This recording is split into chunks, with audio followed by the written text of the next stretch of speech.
नमस्कार दोस्तों, मैं हूं नवीन पाटीदार और आप देख रहे हैं वॉइस ऑफ एमपी। चोकड़ी गांव का जो मामला था वो किस तरीके से तूल पकड़ता हुआ दिख रहा था। 35 किलो का मामला था डोला चूरा का, और जिस तरीके से पुलिस ने 54 किलो जो है डोला चूरा बताया था, इस तरह का आरोप ग्रामीणों ने लगाया था। उसके बाद ये मामला तूल पकड़ता हुआ दिखा। ग्रामीणों का कहना था कि फर्जी केस बनाया जा रहा है, और जिस तरीके से नीमच पुलिस पर अक्सर आरोप लगते रहे, जिस तरीके से चोकड़ी का जो मामला सामने आया था, जहां पर भी एक बार फिर आरोप लगे हैं कि फर्जी केस बनाया जा रहा है। 35 किलो का ये मामला था, लेकिन 54 किलो जो है बताया जा रहा था। ऐसे में ग्रामीणों का बड़ा आक्रोश फूटा और तस्वीर हम आपको दिखा रहे हैं। वहीं अगर बात करें तो पुलिस अधिकारी मौके पहुंचे, और खास कर बात करें तो दबंग माधव मारू भी मौके पहुंचे, और जिस तरीके से उन्होंने बड़ी बात कही है कि एक तो सरकार से मांग करेंगे कि डोला चोरा को एनडीपीएस एक्ट से बाहर निकाला जाए। दूसरी तरफ बात करें जो दोषी पुलिसकर्मी है उनके खिलाफ भी कार्रवाई करनी चाहिए। जिस तरीके से जो 35 किलो का मामला था और जो 54 किलो बताया जा रहा था, और जो लोग यहाँ से जो पुलिसकर्मी थे नीलेश को लेकर आए थे वो भागे थे, फरार हुए थे, उसे लेकर भी इस मामले की जांच करने की बात कही है, और जो दोषी पुलिसकर्मी है उनके खिलाफ कार्रवाई करने की बात भी कही है। हम आपको सुनाते हैं किस तरीके से विधायक माधव मारू ने ग्रामीणों के पक्ष में बड़ी बात कही है। खासकर बात करें डोला चोरा को एनडीपीएस एक्ट से बाहर निकालने को लेकर सीएम से भी चर्चा करेंगे। इस वक्त की सीधी तस्वीर हम आपको दिखा रहे हैं, बड़ी अपडेट हम आपको दिखा रहे हैं। हम आपको सुनाते हैं किस तरीके से विधायक अनिरुद्ध माधव मारू ने क्या कहा। इनका कहना है 34 किलो माल था, वो 55 किलो का केस बना दिया गौन ने।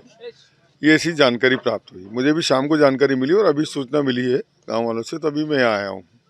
मुझे कोई प्रशासन ने नहीं बुलवाया, और चूंकि गलत हुआ है तो निश्चित रूप से गलत है। इस विषय में मैंने एसपी से भी चर्चा की है कि संबंधित पुलिसकर्मी ने जिसने गलती करी है वो दोषी है, तो उसको तुरंत सजा में मिलना चाहिए।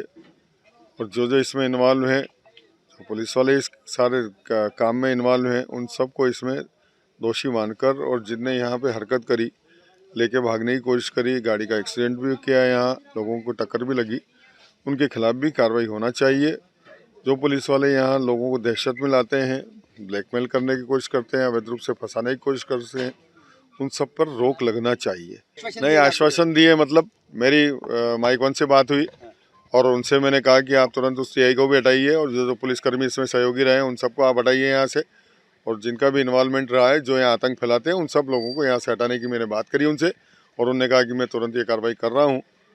अभी ये मालूम पड़ेगा कल जब कार्रवाई होगी। माइक वन हर चीज़ को फॉलो नहीं करता, और माइक वन कभी ये निर्देश नहीं करता है कि आप गलत केस बनाओ किसी का। केस पकड़ने का निर्देश जरूर माइक वन देते हैं, लेकिन किसी के खिलाफ उस गलत कार्रवाई हो जाए इस तरह के निर्देश कभी भी वो नहीं दे सकते। ये तो स्थानीय नीचे के लोगों की हरकत थी, और उनने माइक वन पे ढोला होगा इस बात को। मैं इस विषय में मुख्यमंत्री जी से बात करूंगा, माननीय मुख्यमंत्री जी से, कि इस व्यवस्था ठीक करना चाहिए। ऐसी में चर्चा उनसे करके, और जो भी व्यवस्था ठीक हो सकती है उसको करेंगे। फिलहाल तुरंत तो इस मामले में जो एसपी से मेरी बात हुई है कि उस पुलिसकर्मियों के खिलाफ कार्रवाई करके और उस पूरे केस को ठीक व्यवस्थित करें, और इस लड़के को अभी वो लोग जिनको मैंने बताया कि इस तरह की चर्चा हुई है, क्योंकि उनकी मांग पर ही मैंने एसपी से चर्चा की थी, उनको बता दिया कि ये चर्चा हुई है, एसपी ने इन बातों की हाँ भरी है। अब जैसा वो निर्णय करेंगे वैसा वो गांव वाले व्यवस्था करें। सुधार की अगर बात करें तो मेरा तो कहना है कि मैं हमेशा मांग करता हूँ विधानसभा में, और मैंने ऊपर तक भी कई बार लिखा पढ़ी करी इस बात को लेकर कि इस डोला चोरा को एनडीपीएस से मुक्त किया जाए, क्योंकि इसके अलावा कोई रास्ता नहीं है। ये हमारे क्षेत्र का उत्पादन है, और जब अच्छा पैसा मिलता है तो किसान निश्चित रूप से बेचता है इसको। एक दिन पहले चोकड़ी गांव के एक व्यक्ति को डोला चूरा के केस में पकड़ा गया था, जिस पर अपराध दर्ज किया गया था। आज उसी के उसमें थाना प्रभारी सिंगोली चोकड़ी गांव गए थे तस्दीक हेतु, और अन्य आरोपियों के संबंध में पूछताछ हेतु। तो इन पूरी टीम को वहाँ पे रोक लिया गया था, और पूरे गाड़ी के कांच तोड़ दिए हैं और इनको बिठा लिया था। सूचना पर अतिरिक्त पुलिस फोर्स के साथ हम लोग वहाँ पे पहुँचे हैं, और उसमें सभी ग्रामीणों को समझाइश भी दी है। माननीय विधायक जी के द्वारा भी समझाइश दी गई है, लेकिन इसके बावजूद भी वो अपने इस पे अड़े रहे बात पे और मान नहीं रहे थे। तो उसके बाद में वहाँ जो गाड़ियाँ फंसी थी उनको हम लोगों के द्वारा एक बात अमली से निकाला गया। इस दौरान ग्रामीणों ने पथराव कर दिया था, इसमें कुछ पुलिसकर्मी घायल हुए हैं, उनको अभी हम लोग मेडिकल करवा रहे हैं, और उचित धाराओं में अपराध पंजीबद्ध करके अग्रिम कार्रवाई की जाएगी। 5-6 पुलिसकर्मी करीब है अभी और आ रहे हैं। तो इसके संबंध में जो उन लोगों ने आरोप लगाए हैं, जो बात रखी है, उसकी हम जांच करेंगे। यदि उस टाइप से पाया जाए तो अग्रिम कार्रवाई की जाएगी। एक्चुअली में कुछ लोग जो है ऐसे जो माहौल होते हैं उसका फ़ायदा उठाते हैं, जो खास करके तस्कर टाइप के लोग होते हैं, और दबाव बनाने की नीयत से कार्रवाई की जाती है इनके द्वारा। देश के चोटी के बिल्डर्स आज ले रहे हैं बापजी एएसी ब्लॉक।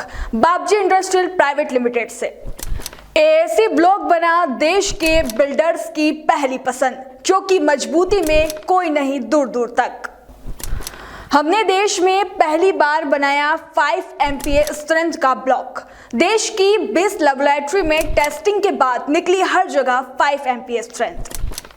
इसलिए कहते हैं बापजी एएसी ब्लॉक मजबूती स्टील सी।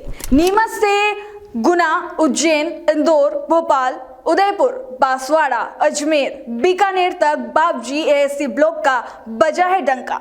Bapji industrial private limited, Jhanjharwada, Neemuch, Madhya Pradesh. Contact number 9238573652, 7869716052, 9589506052।